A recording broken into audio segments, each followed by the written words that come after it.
Hello, I'm Terri Janke. I'm beaming in from Sydney, Gadigal country.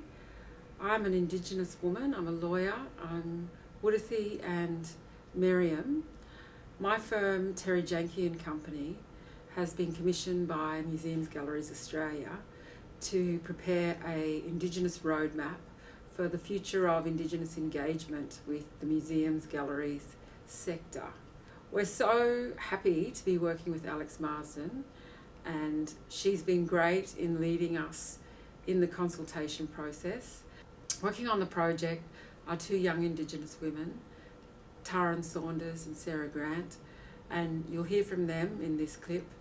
They have been consulting and drafting towards the report and the issues paper and all the things that are the outcomes for this project, and it's been a really good learning experience for them. Hi, I'm Taryn Saunders from the Gunadjamara people, and I've been working alongside Terri, assisting with the workshops and holding some of the consultations.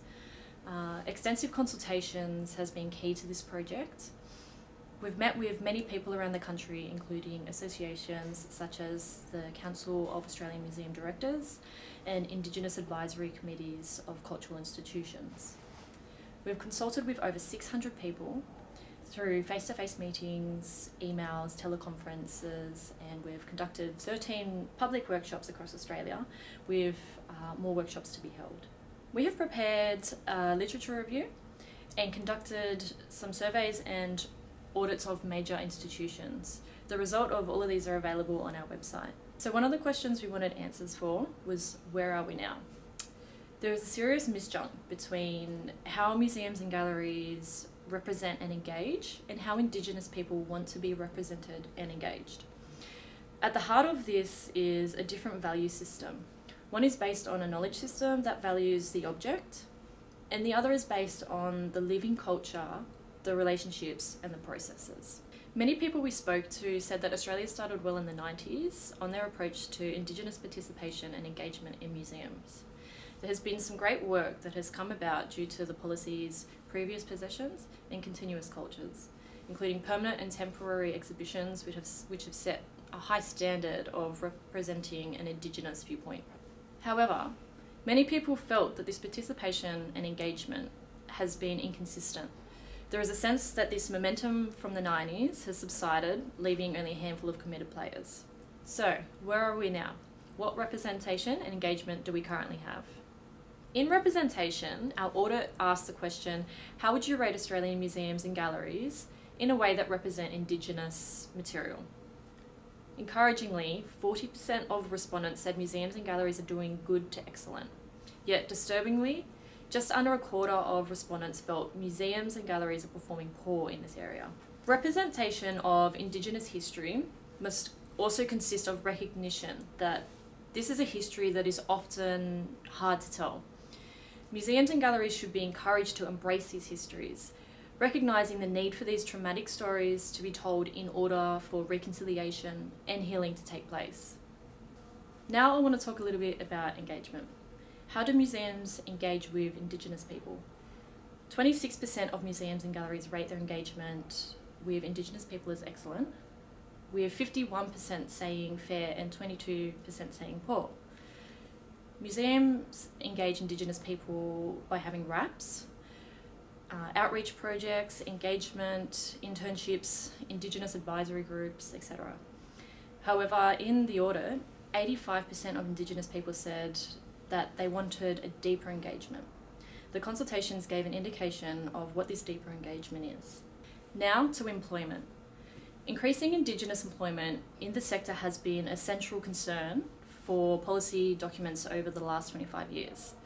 This is worrying then, that it still remains at the forefront of people's concerns. Our survey suggests that people are right to be concerned. 59% of respondents to our audit report noted that they had no Indigenous staff, while 79% of museums and galleries recorded having no Indigenous staff at an executive level. The staff that are in museums and galleries do not always feel supported. Cultural safety was a big issue. They have unique roles as being part of the Indigenous community, but working for museums and galleries. Hi, I'm Sarah Grant. I work at Terri Janke and Company, and one of my main aspects inside this project was to help create the literature review, help draft the issues paper, do a lot of consultations, and help with the running and the organising of the workshops. From the consultations, we were able to develop 5 key elements for change, and these are just the starting points for the roadmap, which we're going to develop further through further consultations. So the first point is creating culturally safe spaces. The second is two-way caretaking of our treasures. The third being embedding Indigenous engagement into museums and galleries. The fourth point, Indigenous opportunities, and the fifth, connecting communities. So in order to create culturally relevant and safe spaces, what we're aiming to do is create welcoming spaces inside museums and galleries for Indigenous people. Cultural safety was recognised as perhaps one of the most significant areas in relation to Indigenous engagement. People said that there will be many benefits stemming from having culturally safe spaces. This would include increased Indigenous employment because Indigenous people would feel safe inside those working environments, increased Indigenous visitors because they would feel safe inside museums and galleries again, and it would also have staff members recognise the value of representing and engaging with Indigenous peoples. The next step would be creating two-way caretaking for our treasures. Some of the key concerns that were raised in relation to museums and galleries was that they didn't know what was inside their collections. Further, access to these collections was limited, and when it happened, it was under the museums and galleries' circumstances. Therefore, there needed to be new practices in place to ensure that Indigenous people had access to these collections in ways that they made them feel comfortable. Proper collection management would also increase Indigenous employment and offer more opportunities for Indigenous people to revitalise culture, to work with their culture again, and to be able to understand what has been locked behind doors for hundreds of years. Embedding Indigenous concepts into museums and galleries involves all museums and galleries moving towards creating an environment where Indigenous engagement is at the centre of their practice. Indigenous engagement can occur through commitments such as funding opportunities, exhibitions, reconciliation action plans, and policies that are implemented to make sure that when staff are approaching exhibitions, they know how to interact with Indigenous communities and how to interact with Indigenous cultural material. Indigenous opportunity meant ensuring that Indigenous staff felt comfortable in their roles. It also meant that Indigenous people were employed in all areas of the organisation. Further, there was opportunity for both younger and older Indigenous people, and there was an emphasis on diversity.